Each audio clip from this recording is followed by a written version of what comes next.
पिछले एपिसोड में हमने देखा था कि वांग लिन को अपनी कल्टीवेशन करनी थी, इस वजह से वो कल्टीवेशन करने के लिए बैठ जाता है। साथ ही साथ उसके जितने भी ट्रेजर वगैरह थे वो उन सभी को रिफाइन करने में लगा हुआ था ताकि वो पूरी तैयारी के बाद जा सके थंडर सेलेस्टियल रैल्म के अंदर। और वहां जाने से पहले उसको सारे के सारे वेपन रिफाइन करने थे, तो वो अपने वेपन को भी रिफाइन करता, अपनी पावर को इंक्रीज भी करता और वो ब्रेक थ्रू भी करने की कोशिश कर रहा था, जिस चीज में वो काफी हद तक एक कामयाब भी हो जाता। उसने अपना ब्रेक थ्रू किया और वो पहुंच चुका था असेंडेंट रैल्म के पीक स्टेज के ऊपर। और इसके बाद वो पहुंच जाएगा अगर अगला ब्रेक थ्रू करे तो सेकंड स्टेप के अंदर, जिसके अंदर वांग लिन को किसी भी तरह से जाना था। लेकिन वहां जाने से पहले वांग लिन को अपना थंडर सेलेस्टियल रैल्म को एक्सप्लोर करना है, तो उसके लिए उसको सबसे पहले थंडर कॉल्ड्रॉन चाहिए। अगर वो नहीं होगा तो वहां पर जा भी नहीं सकता। तो वांग लिन थंडर कॉल्ड्रॉन की तलाश में निकल चुका था ताकि कोई ऐसी जगह मिले जहां पर जाकर वो थंडर कॉल्ड्रॉन को हासिल कर सका। जिसके बाद यहाँ से ये एपिसोड शुरू होता है। तो इस एपिसोड की शुरुआत में वांग लिन एक फैमिली के पास आता है जिनके पास थंडर कॉल्ड्रॉन होता है और वो यहाँ पर उनसे वही कॉल्ड्रॉन मांगने के लिए आया हुआ था।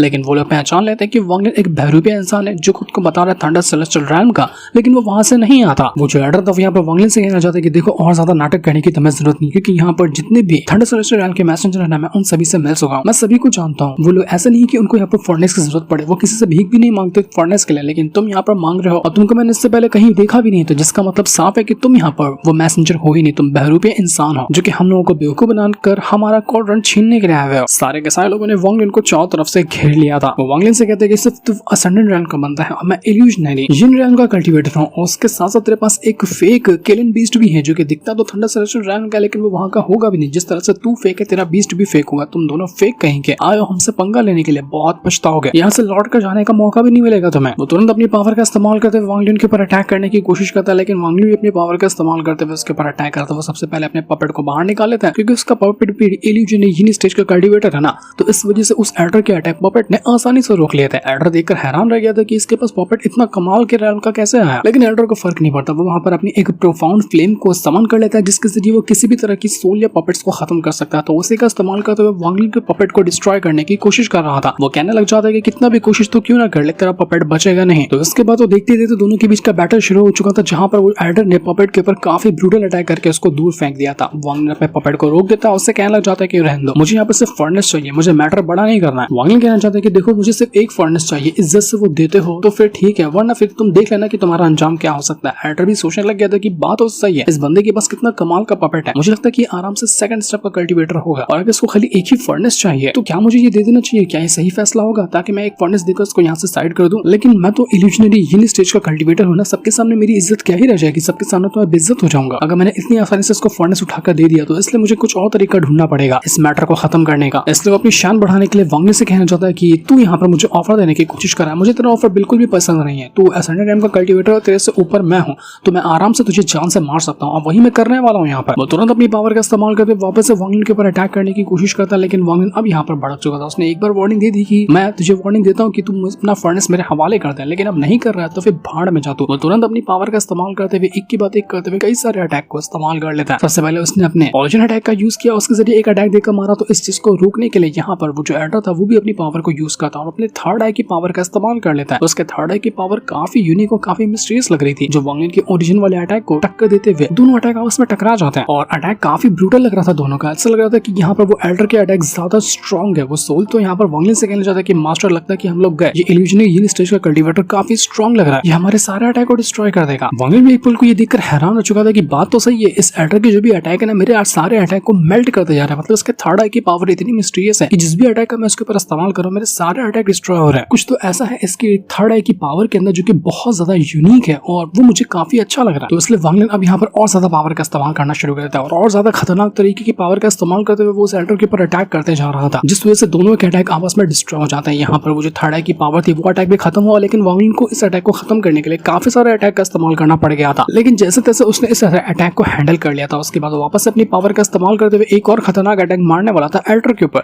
लेकिन ये क्या, अटैक लगने से पहले एडर तुरंत अपना वो कॉर्डन बाहर निकालता और वांग लिन को देते हुए कहता है कि ये लो, तुम्हें यही चाहिए था ना, इसको अपने पास रखो। वांग लिन हैरान हो चुका था कि अबे इस एडर को क्या हो गया, अचानक में ये बाजी पलट कैसे दिया, ये तो सीधे सीधे अपना फर्नेस मेरे हवाले कर रहा है। तो जैसे वांग लिन को यहाँ पर फर्नेस मिलता है, फर्नेस लेने के बाद उससे कहना चाहता है कि तेरी जो थर्ड आई की पावर है ना वो काफी ज्यादा यूनिक लग रही है, तो एक काम कर, क्या मुझे वो देगा, मतलब थर्ड आई की पावर का तेरा वो डील करते हैं। तो ये सुनकर एडर कहना चाहता है कि तू यहाँ पर फर्नेस लेने के लिए आया था ना, फर्नेस ले और निकल ले यहाँ से, तुझे फर्नेस मिल गया तो कल्टी मार यहाँ से। वो तो मैंने अभी यहाँ पर अपना इल्यूजनरी यूनि स्टेज को ब्रेक थ्रू किया है, इस वजह से मैं इस पावर को इतना ज्यादा अच्छे से हैंडल नहीं कर पाया और तेरे सामने मुझे हारना पड़ा। अगर मैं पहले से स्ट्रॉन्ग रहता ना तो मुझे यहाँ पर काट के रख दिया होता और तू यहाँ पर आ रहा है मुझसे अब यहाँ पर मेरी टेक्निक भी मांगने के लिए, ये कभी नहीं होगा। अगर मैंने जान लगाई होती, मुझे डर नहीं होता ना मेरी कल्टीवेशन ब्रेक होने का, तो मैं तुझे अभी तक के मार दिया होता। इसलिए ज्यादा उछलने की जरूरत नहीं है, मैंने तुझे फर्नेस दे दिया है, उल्टे पैर यहाँ से भाग जा।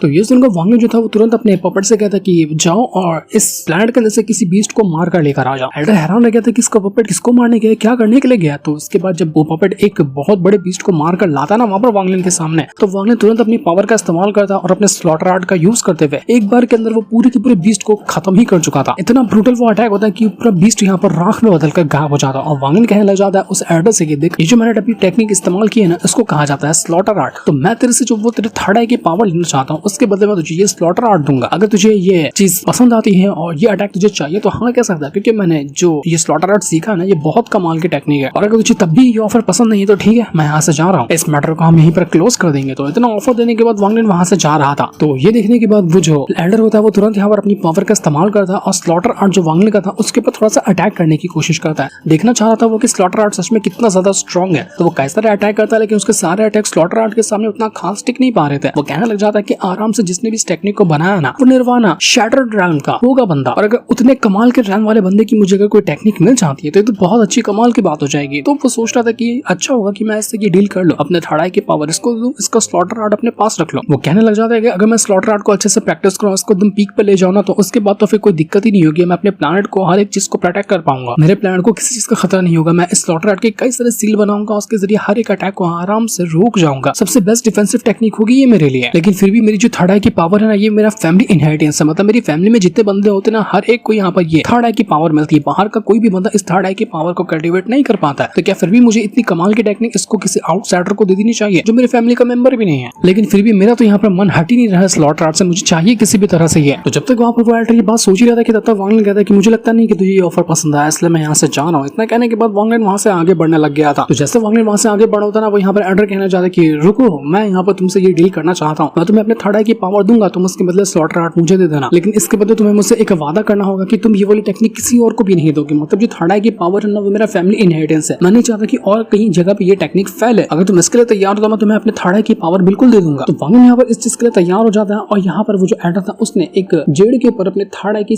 सारी पावर को उसके अंदर डाल दिया था। मतलब किस तरह से उसको प्रैक्टिस किया जा सकता है, किस तरह से उसको मास्टर किया जाता है। अपने मन के अंदर वो ये भी सोचा था कि अगर यहाँ पर ये बंदा कितना भी अपने इस थर्ड आई की पावर को प्रैक्टिस कर ले, इसको मास्टर भी क्यों ना कर ले, लेकिन जब तक ये मास्टर करेगा उसको, तब तक मैं और ज्यादा आगे निकल चुका रहूंगा और उसके बाद मुझे इसको मारने का कोई दिक्कत नहीं होगी। मैं इसको उस टाइम आराम से मार पाऊंगा। अगर फ्यूचर में आगे चल के कभी मेरे लिए खतरा बनता है तो मैं उस टाइम इतना काबिल हो जाऊंगा कि मैं इसको मार सकूं और इसका स्लॉटर आर्ट यूज करके इसकी मैं जान ले लूंगा। तो अब यहाँ पर दोनों के बीच में ये एक्सचेंज हो चुका था। वांग लिन ने जेड के अंदर डालकर स्लॉटर आर्ट दिया और उस एल्डर ने जेड के अंदर डालकर अपना थर्ड आई की पावर वांग लिन को दे दिया। तो वांग लिन जैसे वहां से आगे बढ़ता ना, वो कहना चाहता है कि ये वैसे थर्ड आई की पावर उतनी ज्यादा एक्स्ट्राऑर्डिनरी तो नहीं है, लेकिन इसके अंदर सिर्फ एक चीज है जो मुझे सबसे ज्यादा पसंद आई है, जो है थर्ड स्टेप का हल्का सा डिवाइन ऑरा। इस थर्ड आई की पावर के अंदर थर्ड स्टेप का हल्का सा डिवाइन ऑरा है, जो कि सबसे ज्यादा कमाल की चीज है और इसी खाते तो मैंने यहाँ पर ये टेक्निक ली है। वो एल्डर बेवकूफ कहेगा, अगर उसको पता होगा ना कि ये टेक्निक जो उसके पास थर्ड आई की पावर है वो कितनी ज्यादा खतरनाक है और कितनी ज्यादा मारने की भूखी है। मतलब ये टेक्निक ऐसी है कि बस इसको खाली खून चाहिए, लाखों लोगों की जान ले लेगा तब भी जाकर इसको सुकून नहीं मिलेगा। अगर इसके बारे में उस एल्डर को पता होता तो जिंदगी में कभी भी स्लॉटर आर्ट के बदले वो इस टेक्निक को एक्सचेंज करता ही नहीं, कभी देता ही नहीं वो किसी को ये टेक्निक। बस मैं इस टेक्निक को मास्टर कर जाऊं, उसके बाद तो क्या कमाल का ये टेक्निक हो जाएगा मेरे लिए, उसका हिसाब भी नहीं है। मानता हूं कि इस टेक्निक के अंदर भी थोड़ी सी कमियां हैं जिसको समझ पाना किसी नॉर्मल बंदे की बस की बात ही नहीं है। उस एल्डर को भी लगा होगा कि ये टेक्निक इसी तरह से काम करती है, वो उस कमियों को देख ही नहीं पा रहा होगा, लेकिन मैंने एक पल के अंदर इन कमियों को देख लिया और उसके बाद इसको कैसे फिक्स करना है, कैसे इसको अच्छे से इस्तेमाल करना है, मैं आराम से समझ चुका हूं। बस मुझे प्रैक्टिस करने की देरी है, उसके बाद मैं टेक्निक बिल्कुल अच्छी तरह से यूज कर पाऊंगा, जितना कि वो एल्डर जिंदगी भर लगा देना मेहनत करके तभी भी यूज नहीं कर सकता। तो इसके बाद हम वांग लिन को देख पाते जो एक अलग जगह पर आकर पहुंच चुका था और यहाँ से वो थंडर सेलेस्टियल के अंदर जाने की तैयारी में लगा होता है। वो कहने लग जाता है कि ये वाला जो कॉर्डन है बिल्कुल ट्रेन कॉर्डन के जैसा है, जैसे कि मैं गया हुआ था पहले भी। तो जिस तरह से मैंने उसको एक्टिवेट किया था, हो सकता है कि उसी मेथड से इसको भी एक्टिवेट किया जा सकता है। तो वांग लिन वहीं पर अपना वो थंडर कॉर्डन को एक्टिवेट करने लग जाता है ताकि उसके जरिए वो थंडर सेलेस्टियल ड्रैगन के अंदर जा सके। जैसे कॉर्डन एक्टिवेट हुआ, वहां पर बिल्कुल थंडर की बारिश होने लग जाती है। मतलब पूरा का पूरा मौसम बदल चुका था और हर तरफ बिल्कुल थंडर ही थंडर नजर आने लग जाता है। वांग कहना चाहता है कि मुझे ऐसा लग रहा है कि ये थंडर की जो पावर है ना, वो इतनी ज्यादा कमाल की है कि ये फर्नेस के अंदर जाकर मैच करेगी और उसके बाद एक रास्ता क्रिएट करेगी थंडर सेलेस्टियल ड्रैगन के अंदर जाने का। लेकिन जब तक तक ये रास्ता क्रिएट होगा तब तक इस थंडर की पावर इतनी खतरनाक होगी, हो सकता है कि पूरे इलाके को डिस्ट्रॉय कर दे। पहले इसको हैंडल करना पड़ेगा, तभी जाकर थंडर सेलेस्टियल realm के अंदर जाया जा सकता है। सोल की तो हालत खराब हो गई थी, वो पागल हो जाते कि मास्टर आप ये कर क्या रहे हो, लग रहा है कि हम सब खत्म हो जाएंगे। इसके जरा देख लो थंडर की पावर कैसी बाहर निकल रही है आसमान से। आपको लगता है कि इसके अंदर हम जा पाएंगे? मुझे तो नहीं लगता कि ये काम हमसे होने वाला है।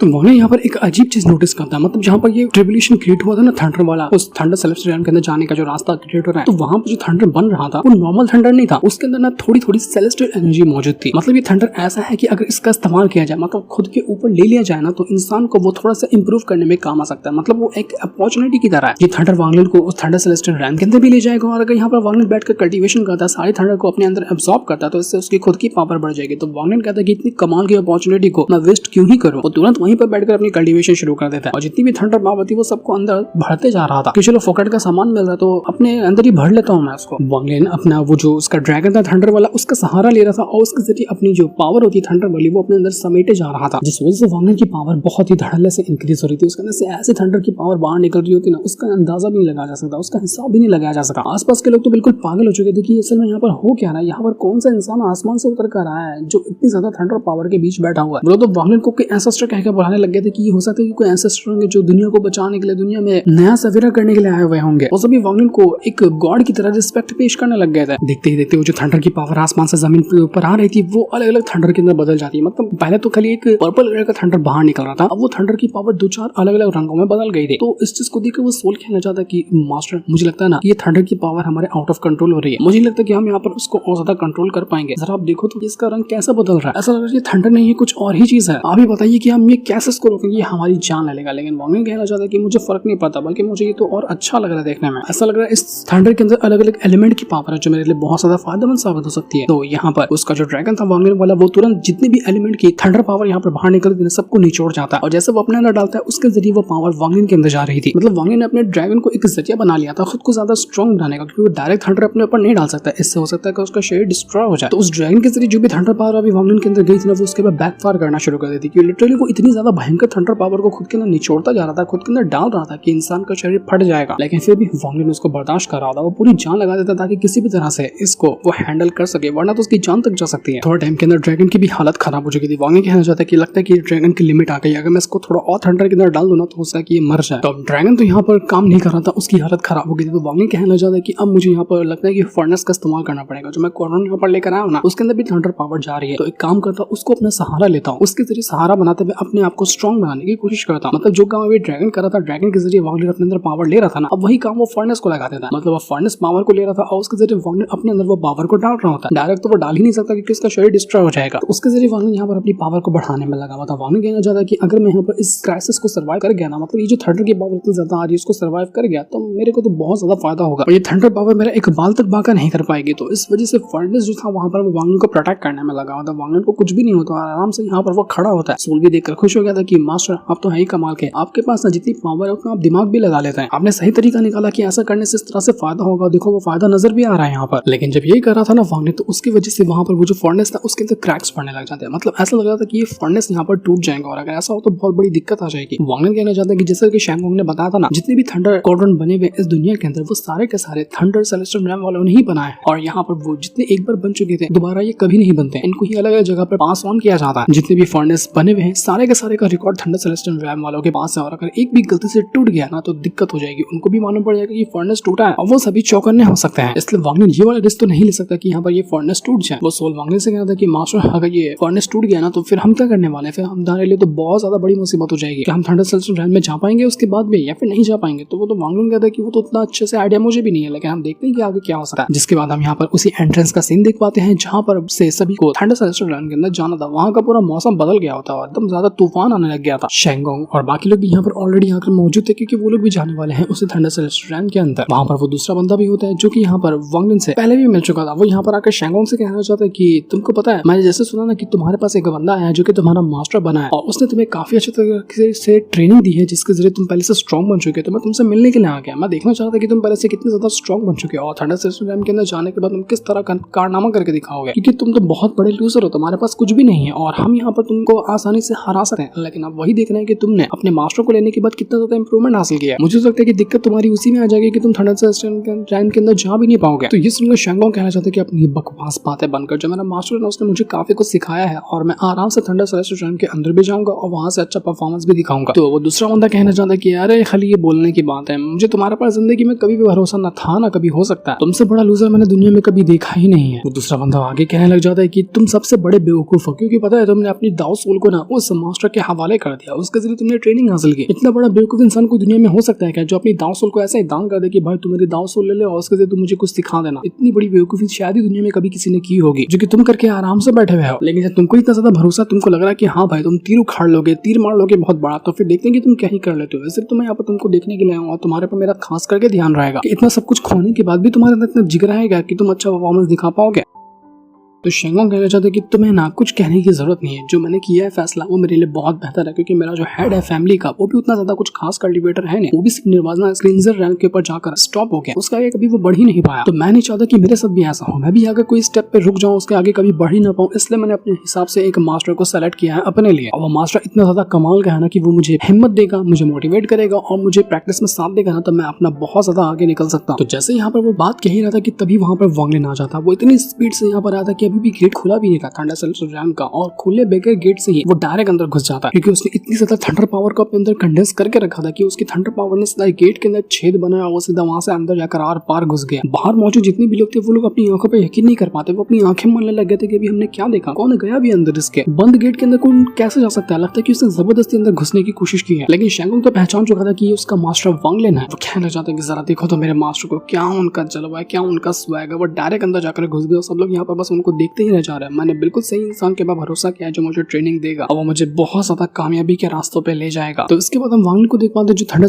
टाइम के एक फ्रेगमेंट के पास आकर पहुंच चुका था, मतलब थंडर टाइम के एक हिस्से के अंदर आकर पहुंच जाता है। यहाँ पर आने के बाद वो कहने लग जाता है कि यार मैंने बहुत बड़ा रिस्क लिया, मैंने जिस थंडर पावर का इस्तेमाल करते हुए इतनी सारी थंडर पावर को अपने अंदर कंडेंस किया और उसके जरिए जब थंडर टाइम के अंदर आया ना, ये बहुत बड़ी रिस्क की बात थी। वो थंडर मेरी जान ले सकता था। मैंने जिस थंडर को रास्ता बनाया थंडर टाइम तक पहुंचने का, वो बहुत ज्यादा डेंजरस रास्ता था, क्योंकि वांग लिन को पता था कि अगर फर्नेस टूटा और अगर वो पहुंचा नहीं होता थंडर टाइम के अंदर तो दिक्कत उसके लिए बहुत ज्यादा बढ़ जाती और शायद उसके बाद वो थंडर टाइम के अंदर जा भी नहीं पाता। इसलिए उसने ये तरीका निकाला कि जो थंडर पावर को अभी कल्टीवेट कर रहा है उसी के जरिए वो डायरेक्ट इस्तेमाल करेगा और दरवाजा तोड़कर घुस जाएगा अंदर। एक बार वो थंडर टाइम के अंदर आ जाए उसके बाद देखा जाएगा कि आगे क्या होता है। तो इसी वजह से गेट ओपन भी नहीं होता, गेट के अंदर रास्ता बनाया और सीधा जाकर घुस गया वांग लिन अंदर। लेकिन यही करने की वजह से उसको बहुत ज्यादा तकलीफ हुई थी, वो पूरा खून में नहा गया था। वो कहने लग जाता कि आंदा मैं कभी भी इस तरह का खतरनाक रिस्क नहीं लूंगा, मुझे सबसे पहले खुद को यहाँ पर रिकवर करना है ताकि मैं जितनी भी पावर कम हुई है, जितना मुझे चोटें लगी मैं सबको हैंडल कर सकूं। तो इसके बाद हम यहाँ पर उसी थंडर टाइम के एक माउंटेन का सीन देखते हैं जहाँ पर एक ओल्ड मैन बैठा हुआ था और उसका नाम होता है यान लीजे। वो था निर्वाणा शैटर्ड रैम का। तो जैसे वांग लिन अंदर घुसा था ना, उसके अंदर से इतनी ज्यादा अलग अलग रंग की थंडर पावर बाहर निकल रही थी, तो उसको यहाँ पर लीजे जब देखता है ना वो बिल्कुल हैरान रह चुका था। वो कहने लग जाता है कि भाई साहब ये क्या था, मैं जमाने से यहाँ पर रहता हूँ और मैंने आज पहली बार किसी को देखा है जो इस तरह से थंडर टाइम के अंदर घुस के आया। उसने डायरेक्ट दरवाजा तोड़ के अंदर घुस गया। ऐसा करना किसी भी बंदे की बस की बात ही नहीं। वो कौन सा इंसान था, वो किस तरह का कमाल का बंदा था जिसने कारनामा करके दिखाया। बहुत ही इंटरेस्टिंग बात है ये। तो लीजे कहना चाहता है कि लगता है कि हेवन ने खुद मेरे लिए वो बंदे को भेजा है। लेकिन अब यहाँ पर ये लीजे ऐसा क्यों कह रहा था, किस लिए उसको वो बंदे की जरूरत है, तो वो तो अभी वो नहीं पता था। वो कहने लग जाता है कि ये अभी छोड़ो, किस्मत ने मेरे लिए यहाँ पर उस बंदे को भेजा या नहीं भेजा वो तो बाद में पता चलेगा, लेकिन अभी जो इंपॉर्टेंट काम है मुझे पहले वो करना। तो जो थंडर पावर अलग अलग रंग वाली वांग लिन के अंदर से निकली थी और उसको यहाँ पर लीजे ने अपने पास रखा था ना, उसको फेंक देता है एक जगह के अंदर। और जैसे उसने वहाँ पर फेंका था एक खास तरह का फॉर्मेशन एक्टिवेट होने लग जाता है। जैसे जैसे फॉर्मेशन एक्टिवेट हो रहा था वो भी तक पूरा कंप्लीट नहीं हुआ था, थोड़ा सा और पहले से स्ट्रॉन्ग हो गया था फॉर्मेशन। तो लीजे यहाँ पर ये बता रहा था कि ये मेरा फॉर्मेशन एक ग्रैंड फॉर्मेशन है जो कि बहुत ज्यादा कमाल का है। और दिक्कत ये है कि अभी तक ये कंप्लीट नहीं हुआ। जो मैंने अभी